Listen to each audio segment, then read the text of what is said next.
Hi, I'm your host Vasco Duarte. Welcome to the Scrum Master Toolbox podcast, where we share tips and tricks from Scrum Masters around the world. Every day, we bring you inspiring answers to important questions that all Scrum Masters face day after day. On Fridays, we talk about the product owner role in Scrum. We talk about patterns and anti-patterns that relate to ours and the team's collaboration with the product owner. And we've also put together a course to help you navigate that relationship.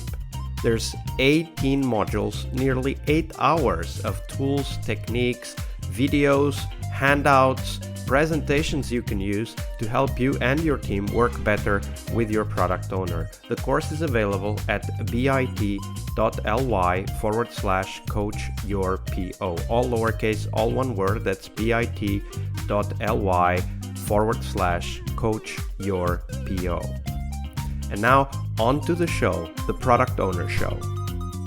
Hello everybody, TGIF as they say. Today's Friday and we have with us, unfortunately, for the last time, but still for one more time, Bent Myllerup. Hey Bent, welcome back. Hi, thank you. Thank you for having me this beautiful Friday.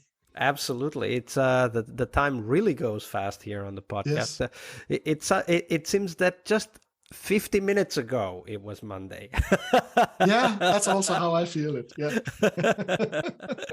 All right, Ben. So we'll talk about product owner, of course, because product owners and Scrum Masters are what I usually call the dynamic duo, relationship that must work for the team to succeed. We'll talk about a great product owner later, but first, let's dive into the horror story, what might have been potentially the worst product owner anti-pattern you've witnessed in your career. Share that with us. Yeah. It's funny because I actually personally have more experiences being a product owner than a Scrum Master. I've been a product owner for 4 years when I had a real job.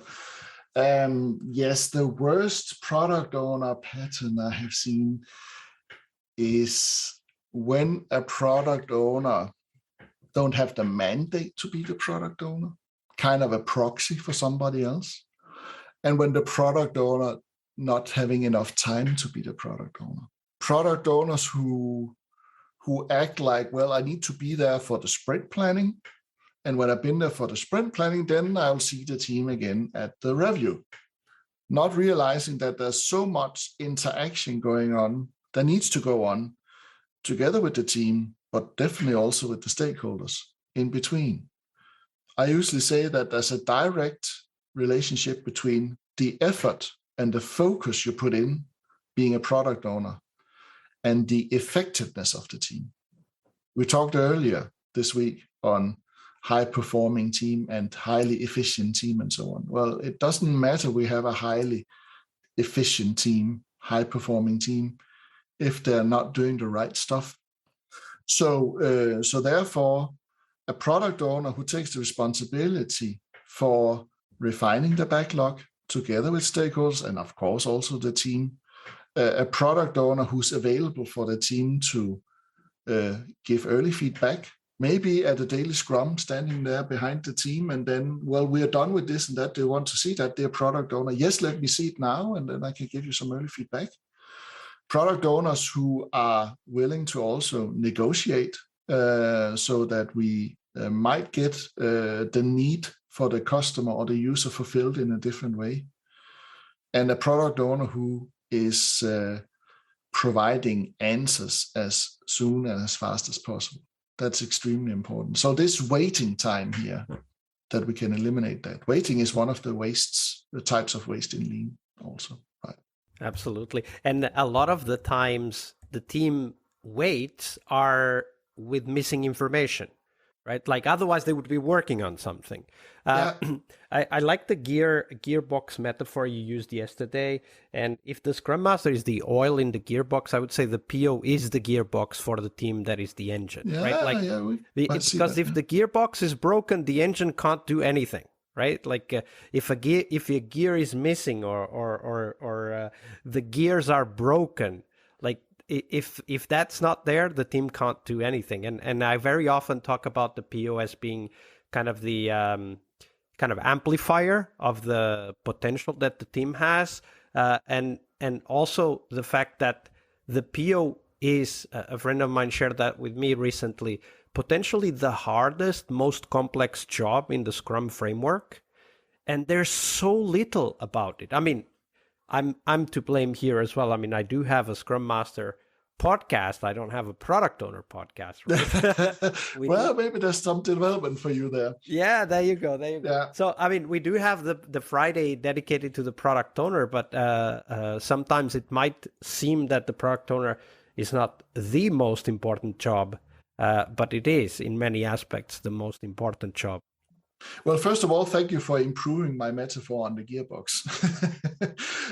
Secondly, I like to add another metaphor for product owners. I usually say to product owners, well, you need to have or develop the mindset that you are running a business, right? You need to make the test called, would I do this if it was my own money, right? Having this huge focus on providing value.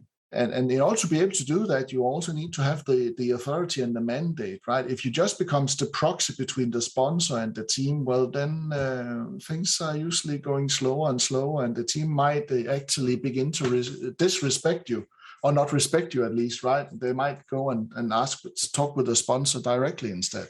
This focus on value is very important because very often, even for us as Scrum Masters, we talk about the team delivering and the team working and so on. And we sometimes forget that actually the team's work is only valuable if the things they work on have a potential impact on the business, right? So, and that's yet another reason why the PO job is so important. And of course, high responsibility job as well. Yeah, definitely.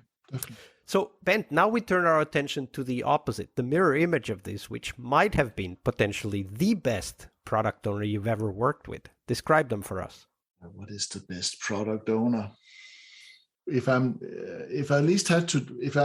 generalizing, right, I would say that the best product owners I work with are the ones who are great communicators. They're the ones who are capable of sharing the vision for what we do, right? The ones who know the domain very well. The ones who are capable of listening to people, but also make decisions themselves. These are the best product owners I've worked with. I mentioned one of the other days when we talked about team and T profiles, I mentioned this about a team who are developing a bass amplifier. And my good old colleague, Mikael, who was the product owner for that team, he has many of these skills, right? He is a very good communicator. He's also a bass player himself, right? So he was able to really set the vision for the team, right? He was very good at collaborating closely with the team, but he was also very good at collaborating with people from the business side, both the marketing experts, right? Also the business manager who in the end was responsible for this new line of bass amplifiers, right? What the company got out of having such a skilled product owner was that, because they also had a very skilled Scrum Master, was that a team that in very few months became a high-performing team. They got a lot of stuff done in very short time, and they conquered a new market for bass amplifiers. They had not made bass amplifiers before in that company. That really great story, and it shows, I think, one of the most important characteristics we're looking for in POs, right? Like this collaboration with the Scrum Master, the team, and the stakeholders. Exactly. I think that beyond being a great communicator, great POs are also very often great collaborators. They don't shy from making decisions, but they include other people's perspective on reaching a decision. Sometimes they go with a decision that somebody else comes up, a salesperson, the CEO, a marketing director, whatever, the team, the lead tech person in the team, whatever.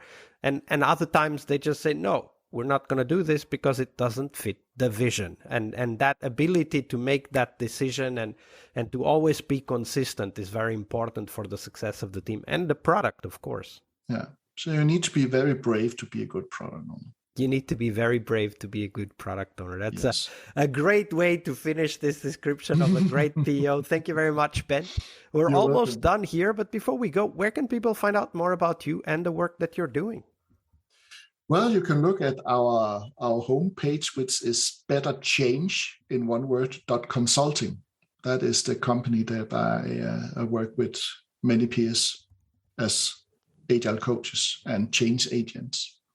Absolutely, and we'll put the link on the show notes. So why not go there and contact Bent and share your impressions of how this week went and what you learned from his story. So Bent, it's been a pleasure. Thank you very much for your generosity with your time and your knowledge. You're welcome. Thank you for inviting me. It was a pleasure. One more week of the Scrum Master Toolbox podcast is over, but there's a lot more we have to share. We have developed our own membership site where you find a community of active and engaged Scrum Masters. In this site, you get access to exclusive content and get to interact with us, your podcast hosts, as well as the best Scrum Masters in the world. Join us at scrummastertoolbox.com/podcast and keep this podcast free of advertising. See you next week for one more week full of Scrum Master tips and tricks. We really hope you liked our show. And if you did, why not rate this podcast on Stitcher or iTunes? Share this podcast and let other Scrum Masters know about this valuable resource for their work. Remember that sharing is caring.